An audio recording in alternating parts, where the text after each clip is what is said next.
Như các bạn đã thấy RR đây là 730, expectancy là 87 và profit factor là 912. Con số này lớn hơn rất là nhiều, nhưng các bạn đừng cười và các bạn đừng quan tâm con số này, bởi vì cái tài khoản này mình pass chỉ trong vòng một ngày, 15 tháng 12 và 875 đô cho cái ngày này.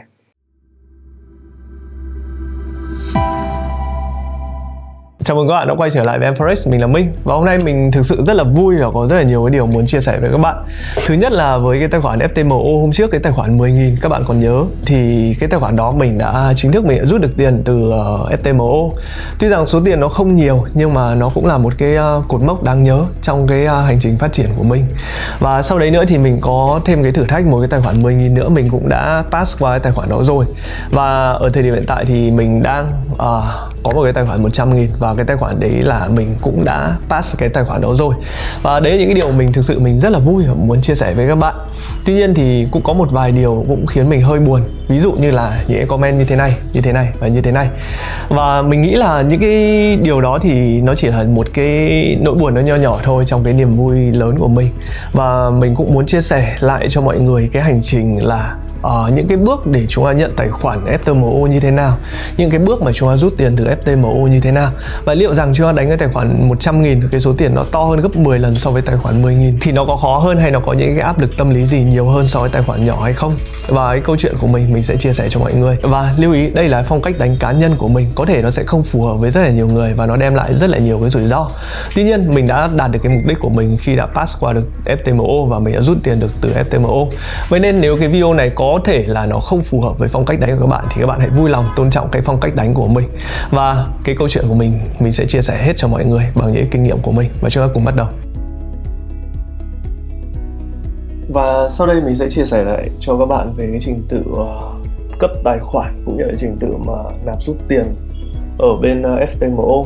Và sau khi cái tài khoản lần thứ nhất của mình đăng tải ở trên YouTube ấy, thì mình không có nói rõ, thì cái đoạn này mình sẽ nói rõ hơn về cái bằng chứng rút tiền, bằng chứng để các bạn hoàn được cái phần lệ phí thi. Thì đầu tiên là khi các bạn mua một cái gói thi ở FTMO thì nó sẽ gửi cho bạn cái xác nhận đơn hàng này. Thì xong sau đấy thì họ sẽ cấp cho các bạn một tài khoản vòng 1 hay còn gọi là tài khoản vòng thử thách, vòng challenge. Thì sau khi cái tài khoản vòng 1 của các bạn ok xong, cái tài khoản vòng 1 của các bạn ok xong, thì họ sẽ cho các bạn cái thông tin để các bạn login vào cái tài khoản của cái vòng xác minh, tức là tài khoản của vòng 2. Và sau khi cái tài khoản vòng 2 các bạn pass được xong thì họ sẽ cho các bạn được một cái mail, đấy là sắp trở thành nhà giao dịch FTMO của chúng tôi. Thì cái điều này mình cảm thấy khá là vui, và hôm nay mình khá là tự hào khi nhận được cái mail này. Thì cái mail này khi các bạn nhận được các bạn sẽ cảm thấy rất là vui và các bạn sẽ cảm thấy rất tự hào, bởi vì các bạn đã gần đến một cái bước hơn, đến với cái sự chuyên nghiệp hơn. Và ở trong cái phần tiếp theo nữa thì sẽ có một cái mail rất là quan trọng họ sẽ gửi cùng ngày các bạn, đấy là một cái thông tin về cái tài khoản đăng nhập về tài khoản chính thức. Và trước khi các bạn đọc cái mail này, các bạn phải đọc cái mail là về account agreement, tức là những cái điều khoản về cái phần mà nội dung ràng buộc giữa những cái phần khi bạn thi cái tài khoản chính thức ấy. Khi mà các bạn áp dụng trade cái tài khoản chính thức, chia lợi nhuận, những cái điều gì được làm và điều gì các bạn không được làm, mình sẽ bật cho các bạn xem trong cái phần này. Và ở đây có một vài cái điều mà chúng ta sẽ cần phải lưu ý. Thì khi mà các bạn nhận được cái mail này, các bạn cần phải đọc rất là kỹ, và nhất là những cái giờ về tài khoản và những cái gì mà không được giao dịch và không được cấm, ví dụ như cái thời điểm trả tin thì bao nhiêu đó, thì bạn phải đọc này rất là kỹ.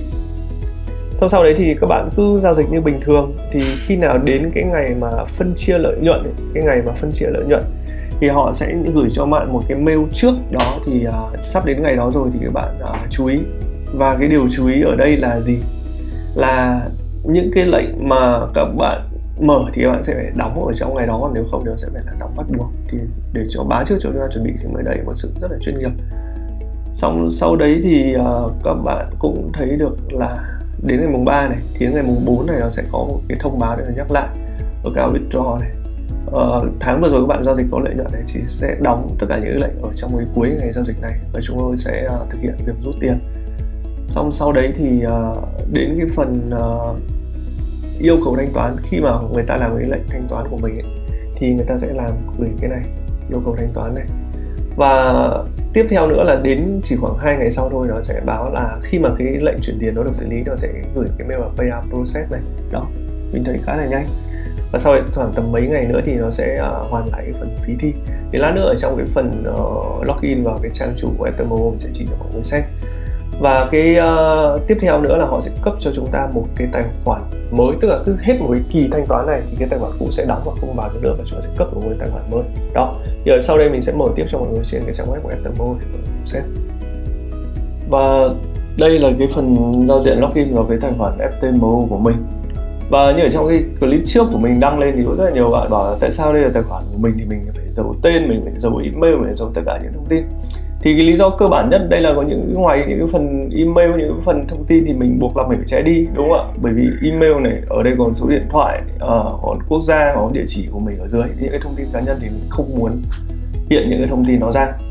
Và ở trong cái phần này thì mọi người có thể xem được cái lịch sử, ví dụ như là mọi người nạp tiền thì mọi người thanh toán được cái phí thi. Nạp tiền thì không đúng, thì gọi là thanh toán cái gói thi đó, nó sẽ hiện lên ở đây như mọi người đã thấy.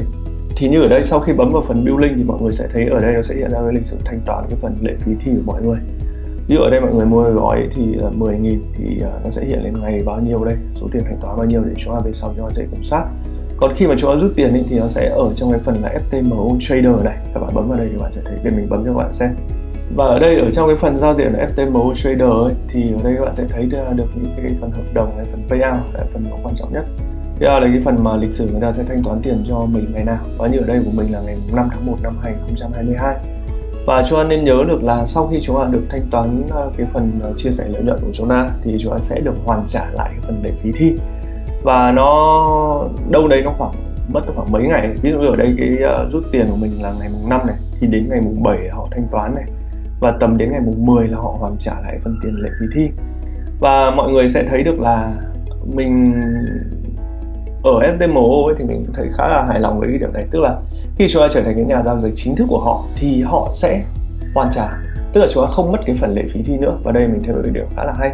Lý ra đấy là 175 đô, nó khoảng tầm 4 triệu, mình cũng nghĩ cũng nhiều, và họ chơi cũng khá là fair ở trong cái phần này. Và đấy là cái phần rút tiền của FTMO của tài khoản đầu tiên của mình. Và ở đây như các bạn thấy đây là một cái tài khoản FTMO của mình, một tài khoản 10.000 khác. Và sau khi cái video đầu tiên của mình được đăng lên thì mình thấy có rất là nhiều bạn có hỏi về cái tài khoản FTMO và cũng có nói về cái phong cách đánh của mình ở trong cái phần đó.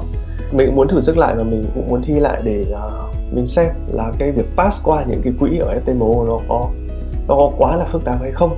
Và nên nhớ là đối với hai cái vòng này, quan điểm của mình, cái vòng thử thách và cái vòng xác minh, quan điểm của mình là đạt được cái kết quả càng nhanh là càng tốt. Có thể cách đánh của bạn là bạn chờ đợi những cái điểm đẹp để ăn được 20R, 30R, thậm chí 40R thì đấy là cái phong cách các bạn. Còn cái mục đích của mình thực dụng hơn các bạn, nên cái việc này của mình là mình có rất là nhiều tài khoản khác, tài khoản FTMO cũ này, tài khoản này, và mình có những cái tài khoản cá nhân của mình nữa, những cái tài khoản cá nhân của mình nữa, và những rất nhiều công việc khác nữa. Nên mình không thể nào mình tập trung toàn lực với những cái này, mình chỉ làm này đâu, cố gắng đi qua được cái vòng 1, vòng 2 càng nhanh càng tốt. Và đây là cái metric của cái tài khoản vòng thử thách của mình đối với tài khoản thứ hai này. Ở đây thì các bạn sẽ thấy được một điều, đó là gì, là ở đây thì trong ngày đầu thì mình hơi chập chững, hơi loạn choạng, mình bị thua mất khoảng 300 đô. Và những kết quả ở đây thì mọi người thấy là những kết quả pass qua những cái vòng yêu cầu của họ. Và cái lợi nhuận trung bình của mình là 71, loss trung bình là 40, và RR 1,76, expectancy là 3,33, 33,93 và profit factor là 3,51. Thì những cái chỉ số này nó đã cũng ổn định hơn những cái phong cách trước rất là nhiều. Nhưng mà ở trong hai tài khoản này thì mình đánh aggressive hơn, tức là mình đánh là nó theo cái trường phái nó mạo hiểm hơn và nó phiêu lưu hơn, để đạt được cái mục đích là mình pass được qua cái hai vòng này càng sớm càng tốt. Và đây là kết quả. Thì cái tài khoản này mình pass ở đâu đó chỉ trong vòng ngày thứ nhất, ngày thứ hai và ngày thứ ba là 1.306 đô, mình đã pass được qua cái này. Và đối với cái vòng thử thách thì mình còn pass qua nó nhanh hơn, thì đây là cái vòng thử thách ở đằng sau. Đó là cái tài khoản này. Như các bạn đã thấy RR đây là 730, expectancy là 87 và profit factor là 912. Con số này lớn hơn rất là nhiều, nhưng các bạn đừng cười và bạn đừng quan tâm con số này, bởi vì cái tài khoản này mình pass chỉ trong vòng một ngày, 15 tháng 12 và 875 đô cho cái ngày này. Và cái lệnh này mình vào trong ngày này đấy là lệnh US 100, mình đánh là high loss. Và các bạn đợi rất là lâu để các bạn có điểm đẹp ăn được 10R, 20R, thì mình cũng như vậy, mình có những cái điểm rất là đẹp của mình và mình cảm thấy nó ok. Thế nên mình đã sử dụng cái tài khoản của mình đánh high lot US 100 mà mình đã pass qua được luôn trong ngày đầu. Nó rất là nhanh và rất là đơn giản. Thì tổng những ngày này thì mình pass nó cũng không lâu, và những ngày sau mình đánh duy trì. Và tất cả những cái điều này mình thấy là nó không vi phạm cái nội quy của FTMO, và nó đều đạt được những cái tiêu chuẩn của họ. Nên là câu chuyện chúng ta không nói về việc là chúng ta đánh lâu hay chúng ta đánh nhanh, mà câu chuyện chúng ta nói chúng ta đạt được mục đích chúng ta hay không sau khi pass được qua 2 vòng này. Thì đây là cái tài khoản lần thứ 2 để mình tự xác nhận lại và mình tự thử thách với bản thân để mình xem pass đã qua được cái này hay không. Còn cái việc mà cái tài khoản của FTMO và kiếm lợi nhuận tài khoản này thì mình thực sự là mình cũng không có nhiều cái hứng thú nữa. Còn các bạn muốn lấy cái tài khoản này để bạn đánh real thì mình có thể cho các bạn cái tài khoản này. Các bạn có thể inbox với mình sẽ gửi cho bạn cái thông tin về login. Các bạn có thể thử xem đánh tài khoản real như thế nào rồi các thứ. Nếu cái lợi nhuận về thì mình sẽ hoàn trả toàn bộ những tiền lợi nhuận đấy cho các bạn, mình không lấy bất cứ một cái đồng nào cả. Đó thì đây là tài khoản thứ 2, một cái thử thách. Sau đấy thì có một cái tài khoản thứ 3 mình muốn cho các bạn xem tài khoản của mình. Và ở đây là một cái tài khoản FTMO thứ 3 của mình. Và các bạn có thể đặt ra câu hỏi là tại sao mình phải thi đến 3 lần FTMO. Thì cái tài khoản đầu tiên là cái tài khoản mà hôm trước mình có đăng lên trên YouTube ấy. Thì đấy cái tài khoản đầu tiên mình cũng thi, nhưng mà mình thấy các bạn cũng rất là nhiều bạn cũng không đồng ý tưởng với mình về việc mình đánh cái tài khoản đó. Thì đấy là cái lý do mà mình lập ra cái tài khoản thứ 2. Bởi cái tài khoản đầu bạn bảo mình đấy không phải tài khoản real, rồi mình đánh kiểu máy rủi ăn may. Thì đấy là lý do tại sao mình muốn nói là mình nhắc lại mình đánh cái tài khoản thứ 2, là cũng với một cái tài khoản 10.000 để mình tự thử thách lại bản thân và để mình tự xem lại được cái phong cách đánh của mình nó như thế nào.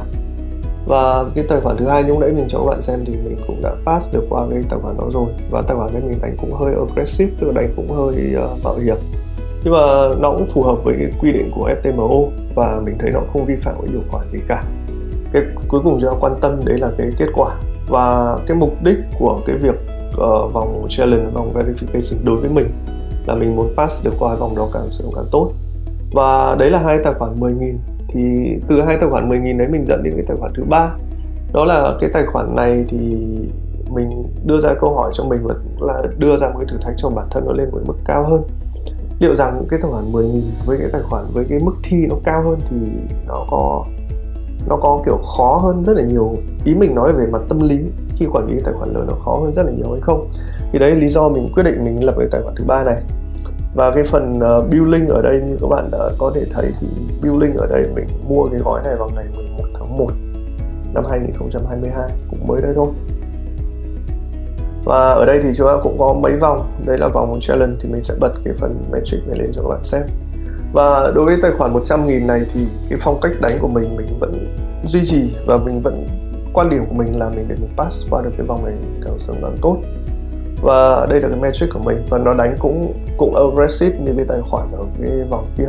Mình thấy nó vẫn đạt đủ điều kiện của FTMO. Cái này là profit là 10.000 này, mark loss của họ là 10.000 và daily loss của họ là 5.000. Nhưng cái phần mark loss ở đây là cái thua lỗ tối đa của họ là 10.000, ở đây mình thua lỗ 1.900, tức là mình mới chỉ có 20% so với quy định của họ, mình thấy là hoàn toàn bình thường. Daily loss này vẫn ở trong cái tầm họ cho phép thì mình thấy không có vấn đề gì cả, chẳng có vấn đề gì cả. RR ở đây là 4,59 này, expectancy đây 232 và profit factor ở đây là 3,99. Nó cũng cao hơn rất là nhiều so với cái tài khoản trước.